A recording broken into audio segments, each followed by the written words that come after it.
নড়াইলের কালিয়া উপজেলার নড়াগাতি থানার পহরডাঙ্গা ইউনিয়নে আওয়ামী লীগের লিফলেট বিতরণকে কেন্দ্র করে রাজনৈতিক উত্তেজনা ছড়িয়ে পড়েছে।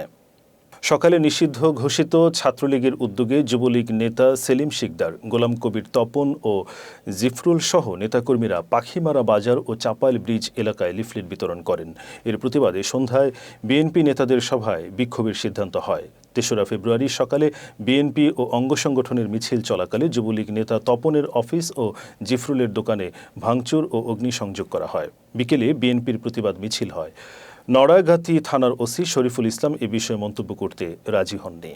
এই সন্ত্রাসী কর্মকাণ্ড, যুবলীগ ছাত্রলীগের এই সন্ত্রাসী কর্মকাণ্ড এই পহরডাঙ্গা ইউনিয়নে ইতিপূর্বে ঘটেছে।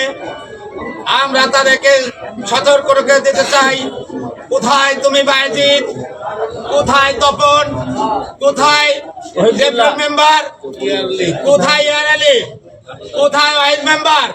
আমরা ছেলে তোমাদেরকে সতর্ক করে দিয়ে যাচ্ছে। দলের পক্ষ থেকে আজকে আমার দুর্গম ও নড়াগাতি থানার বিভিন্ন ইউনিয়ন থেকে আগত সভাপতি, সেক্রেটারি, সাধারণ কর্মী এবং যুবদল, ছাত্রদল, কৃষক দল, স্বেচ্ছাসেবক দল সবাইকে আমার আন্তরিক অভিনন্দন, সালাম এবং শুভেচ্ছা। আজকে আমরা পহরডাঙ্গা ইউনিয়ন এত বড় একটা ন্যাক্কারজনক ঘটনা যাতা বাংলাদেশের ইতিহাসে কোথাও আজ পর্যন্ত ঘটে নাই।